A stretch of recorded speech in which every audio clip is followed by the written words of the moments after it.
Jadi Nabi Musa rasa takut. Normal. Nabi sebab dia adalah bashar, manusia. Melihat tongkat jadi ular dalam depan mata nampak seperti merayap-rayap. Sebenarnya itu sihir. Sebab tu Allah kata seakan-akan.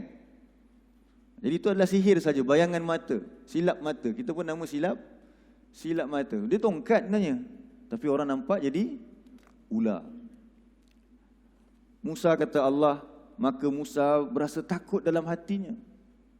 Kata Allah, jangan takut. Sesungguhnya engkaulah yang akan menang. Wa alqi ma fi yaminika talqaf ma sana'u.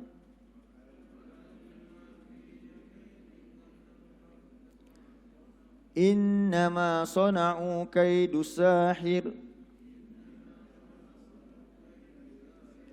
Wala yuflihu as-sahiru haitsu ata.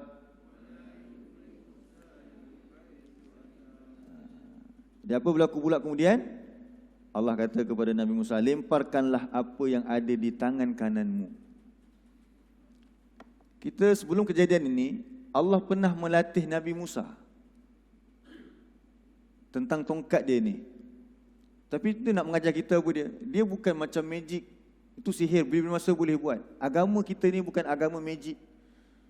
Kita nak percaya guru ni kadang-kadang kena ada guru ni, kena ada keramat-keramat yang ternampak baru kita nak percaya. Nabi Musa yang dah tahu dah tongkat dia tu pernah Allah buatkan jadi ular. Tanda muka surat ni, tengok surah 28. Muka surat ni tanda. Ayat 31.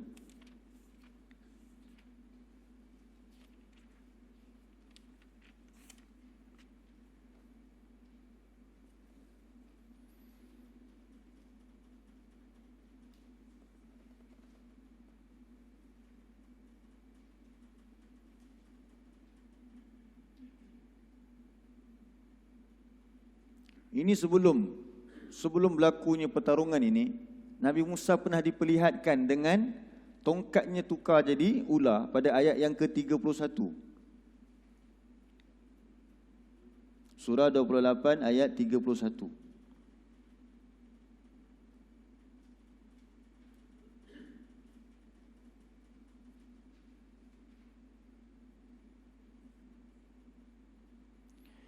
Jumpa dah? A'udzu billahi minasy syaithanir rajim. 28:31. Wa an alqi 'asak falamma ra'aha tahtazzu ka'annaha jannun walla mudbiran wa lam yu'aqqib.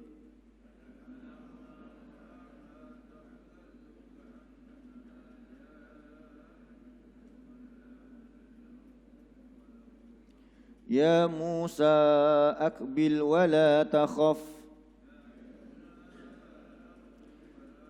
innaka minal aminin.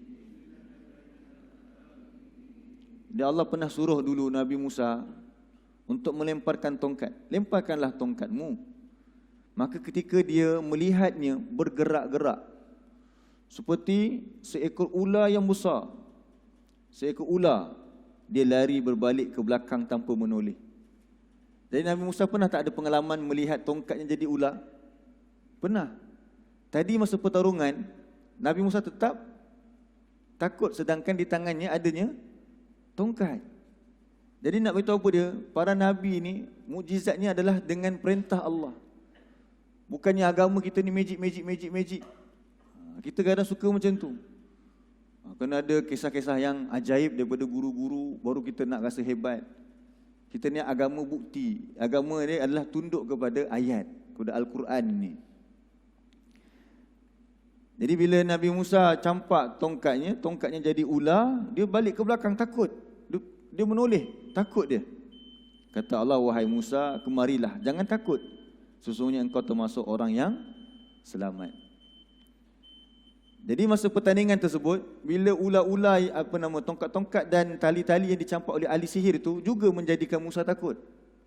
Dan Nabi Musa pun tak campak lagi tongkat, melainkan siapa yang suruh? Allah suruh. Buka balik surah 20 tadi.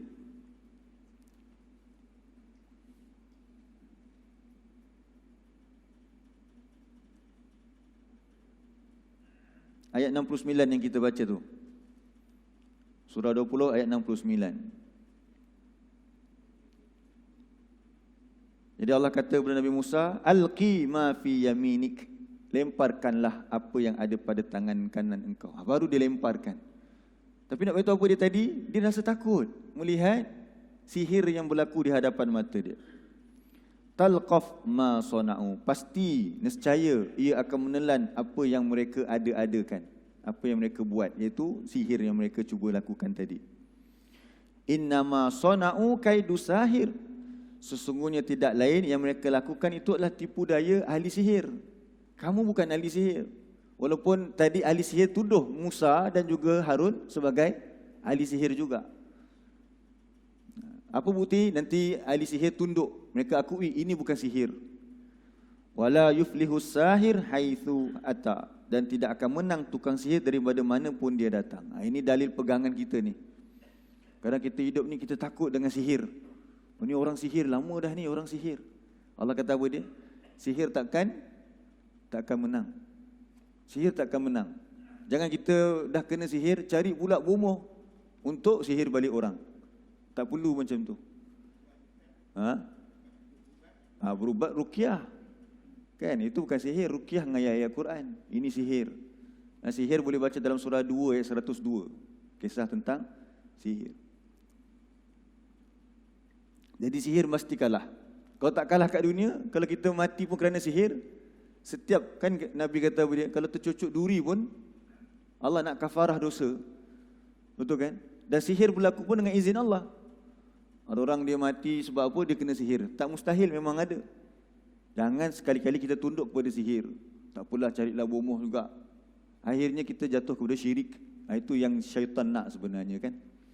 Jadi bersabar. Ruqyah, carilah ustaz yang mahir dalam urusan tersebut, yang benar syariat. Ruqyah syariah dia. Jangan sekali-kali kita pergi ke jalan-jalan yang syirik, ke dukun, ke bomoh tu. Rugi hidup kita di akhirat nanti. Allah kata wala yuflihu sahir. Ahli sihir tidak akan menang. Baik, tengok ayat 70. Apa yang berlaku bila Nabi Musa campakkan tongkatnya dan tongkatnya menjadi ular yang makan semua ular-ularnya tadi. Fa'ulqiyas saharatu sujjadan qalu amanna bi rabbi Harun wa Musa.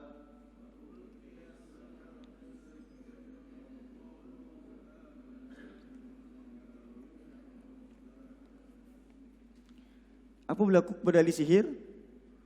Mereka tersungkur sujud. Ahli sihir itu tersungkur, terjatuh sujud. Qalu, mereka berkata, amanna. Nampak tak? Ini maksudnya apa dia? Tunduk. Takut kepada bukti yang Nabi Musa bawa. Qalu, mereka berkata, amanna bi rabbi Harun wa Musa. Kami beriman kepada Tuhan Harun dan Musa. Kerana apa? Mereka sekarang akui Nabi Musa bukan ahli sihir. Sebab hanya Jauhari yang mengenal manikam. Mereka tahu yang Nabi Musa buat ini bukan sihir. Kalau sihir kami boleh buat macam ni. Sebab apa? Kalau sihir yang sebenar seakan-akan ular. Yang ini betul-betul berubah menjadi ular. Jadi dia kata ini bukan sihir, ini adalah ketentuan Tuhan. Lalu mereka tunduk kepada Tuhan Musa. Inilah mukjizat yang paling besar Nabi Musa bawa kepada mereka.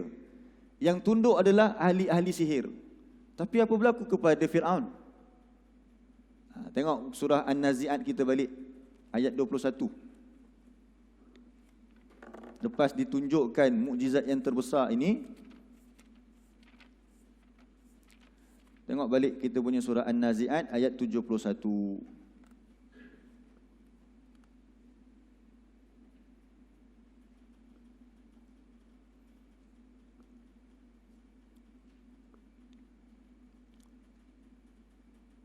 Fakadzdzaba wa 'asa. Surah 79 ayat 21.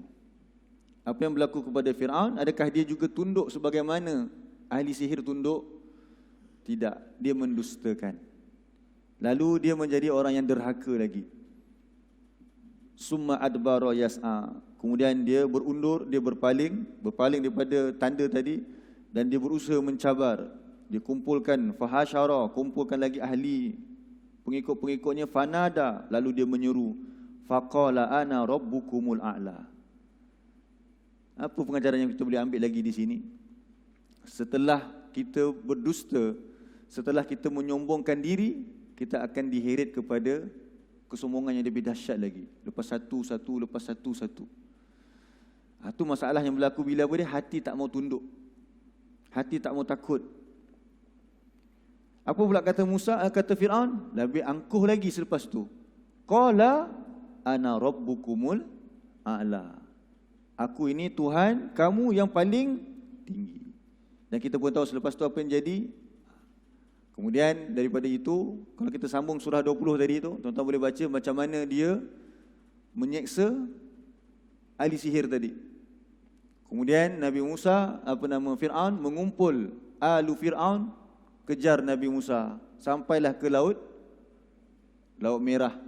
Sampai hujung Laut Merah tersebut, Nabi Musa pun tak tahu nak buat apa juga. Baru Allah perintahkan Musa untuk gunakan tongkatnya. Kalau tahu awal, Nabi Musa tak payah takut. Takut juga. Sebab manusia, para Nabi kita adalah manusia yang menyampaikan kebenaran. Yang Allah bagikan dia mukjizat. Mukjizat tersebut bukan digunakan sesuka hati, tapi digunakan untuk menundukkan orang supaya tunduk kepada Allah, bukan tunduk kepada Nabi, tunduk kepada Tuhannya, iaitu Tuhan Musa dan Harun. Setelah terbelah laut tersebut, Allah seberangkan Musa dan Bani Israel. Kemudian Fir'aun ikut bersama ahlu Fir'aun, dan apa yang jadi? Allah binasakan mereka. Lalu Allah kata apa dia? Fa akhadhahullahu nakalal akhirati wal ula. Maka Allah seksa, Allah hukum Fir'aun dengan seksaan di akhirat dan seksaan di dunia. Seksaan di dunia macam mana? Dia mati ketika itu, dibinasakan. Dan di akhirat bermula di alam barzah lagi, di dalam kubur lagi. Fir'aun bentuk azabnya ialah setiap hari diperlihatkan api, sampailah dibangkitkan hari kiamat.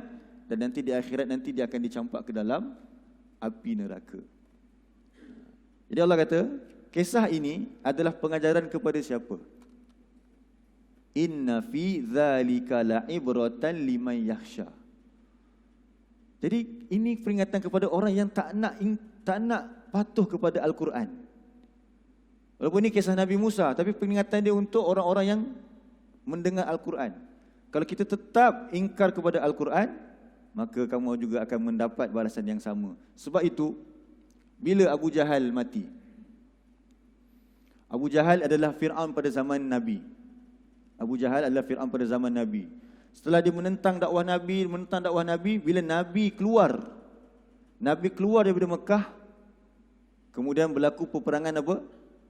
Badar. Ketika itu Abu Jahal pula dibinasakan. Begitulah Fir'aun tadi. Bila Nabi Musa keluar daripada negeri tersebut, ketika itu Fir'aun dibinasakan. Nabi Muhammad keluar dari Mekah, kemudian berlakulah kebinasaan kepada orang-orang Quraisy. Kebinasaan yang pertama berlaku pada peperangan Badar. Kematian Abu Jahal dalam keadaan yang hina. Dan di akhirat pula sama juga, Abu Jahal juga akan diseksa oleh Allah. Jadi sekarang kita boleh lihat bahawa perkataan yang paling penting di sini kita nak ambil ialah khasyah. Khasyah. Apa maksud khasyah? Takut. Takut ni benda yang paling penting kena dalam jiwa kita.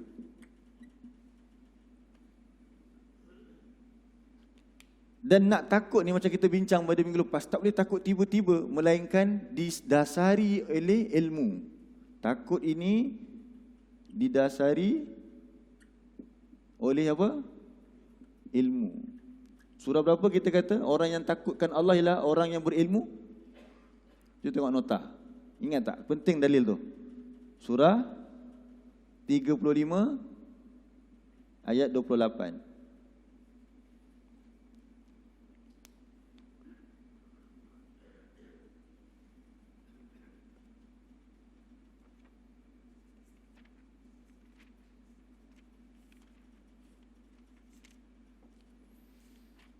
Muka surat 437.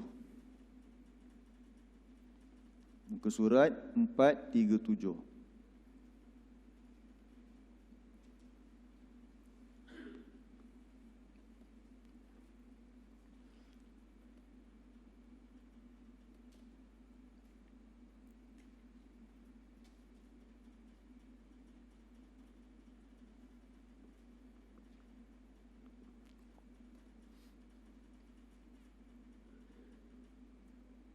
Muka surat 437.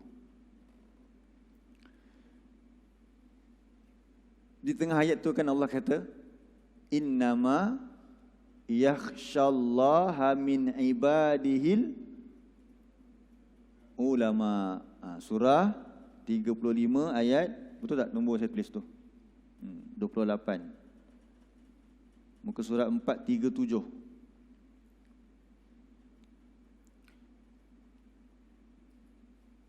Baik, sesungguhnya tidak lain yang takutkan Allah daripada kalangan hamba-hambanya adalah al-ulama.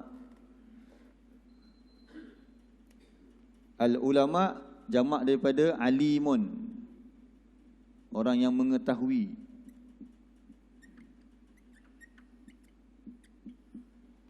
Jadi itu orang-orang yang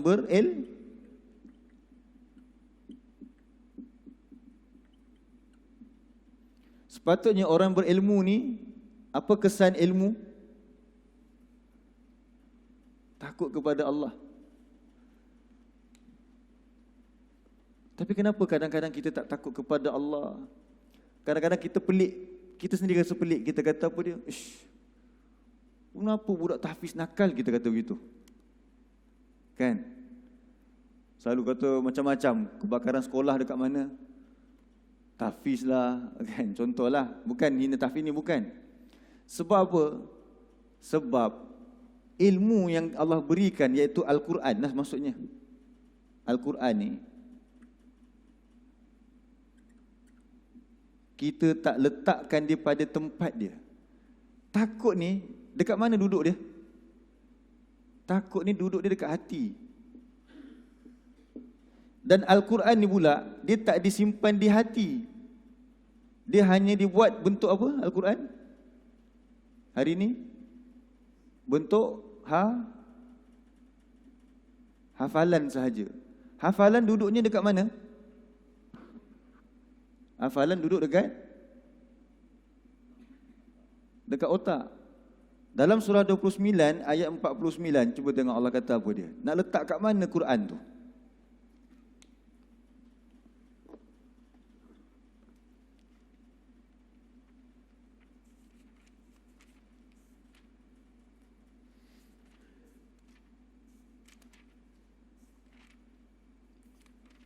Muka surat 402.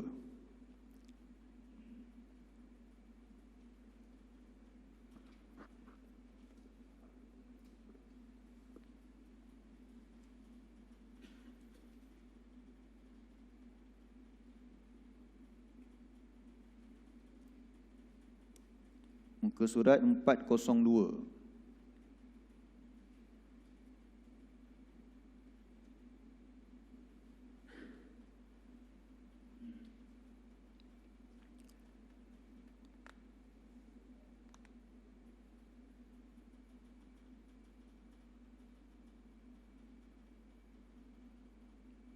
A'udzu billahi minasy syaithanir rajim. Bal huwa ayatun bayyinatun fi suduril ladzina utul ilm.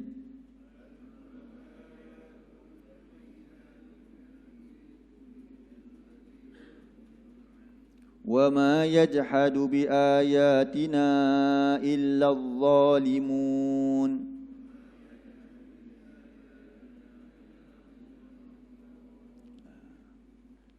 Sebenarnya Al-Quran itu adalah ayat-ayat yang jelas. Jelas menceritakan kepada kita tentang siapa Tuhan kita. Jelas menceritakan tujuan hidup kita. Jelas menunjukkan dari mana kita diciptakan. Dan jelas di mana kita akan menuju ke akhirat nanti. Semua jelas. Tapi dia akan menjadi jelas kalau dia disimpan di mana? Allah kata di dalam dada. Fis sudur, kan? Dada, apa yang ada di dalam dada? Allah kata Quran itu, ayat-ayat yang jelas itu, yang Allah simpankannya di dalam dada-dada siapa? Orang-orang yang ada pengetahuan tu.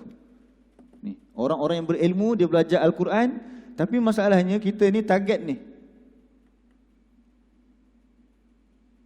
Saya nak anak saya 30 juzuk. Semua nak anak 30 juzuk.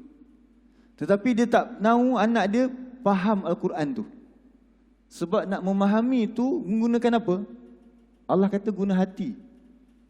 Macam mana kita kata Al-Quran, macam mana kita kata hati gunakan untuk memahami? Tengok dalam surah 6 ayat 25. 6 ayat 25.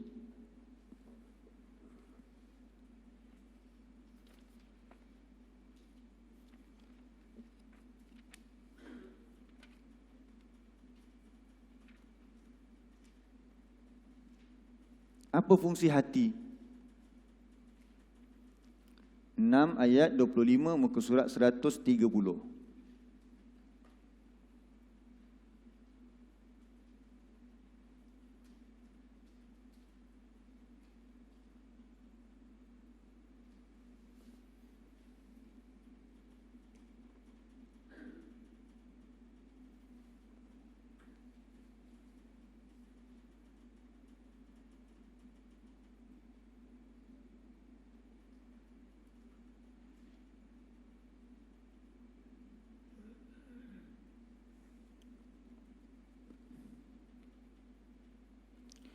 أعوذ بالله من الشيطان الرجيم ومنهم من يستمع إليك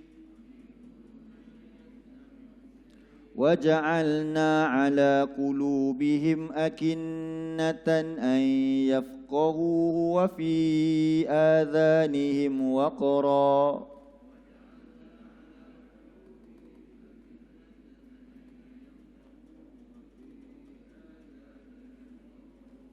Di sini Allah ceritakan kepada kita fungsi hati, fungsi qalbun kita tu. Cuba lihat apa Allah kata. Dan di antara mereka ada yang mendengar bacaanmu. Wa ja'alna 'ala qulubihim akinnah ay yafqahu. Cuba lihat terjemahan apa Allah kata. Mereka dengar ayat Quran. Mereka hafal 30 juzuk. Kita hafal ayat berjuzuk-juzuk. Tapi tidak lahir rasa takut kerana apa? Sebab Allah adakan bagi mereka itu di dalam hati-hati mereka, dengan Allah sebut. Di dalam hati-hati mereka ada akinnah. Apa akinnah? Penutup, yang mana penutup tu menghalang untuk yafqahu, menghalang untuk mereka memahami. Jadi kenapa manusia tak takut kepada Allah? Abu Jahal bukan dia tak faham. Dia mengerti tak apa yang Rasulullah baca?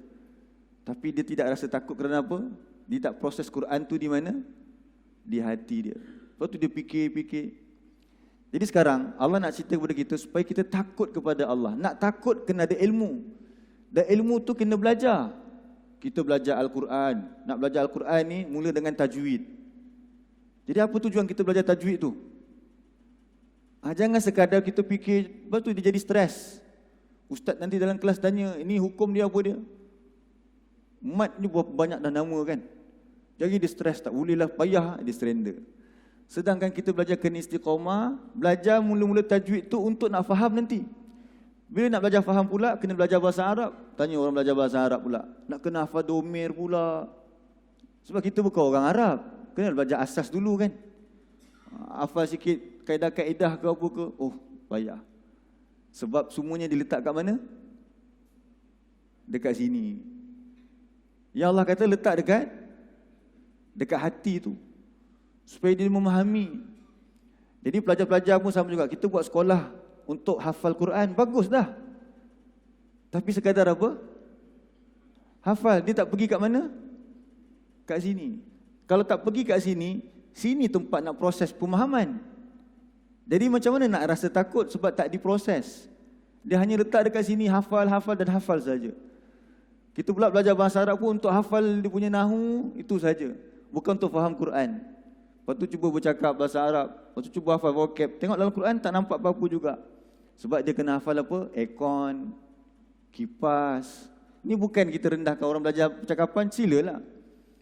Tapi bila kita pergi umrah atau pergi haji, beli jubah cakap bahasa apa? Kan kena cakap Melayu juga, sebab apa?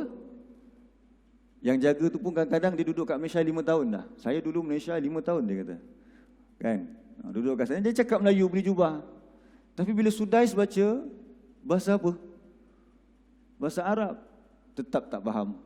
Rugi. Jadi macam nak rasa takut? Sepatutnya dah pergi Mekah.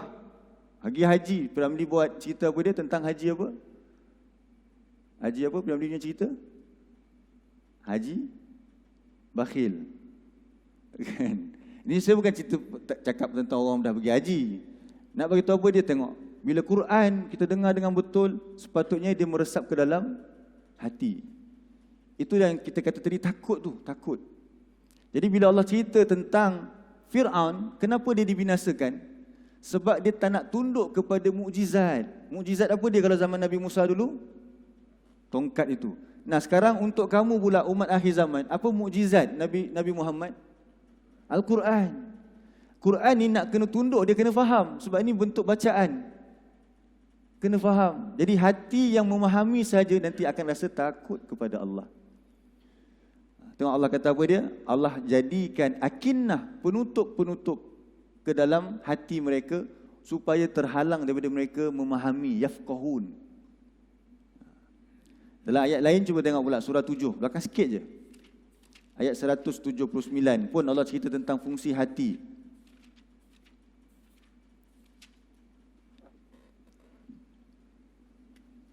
7, 179.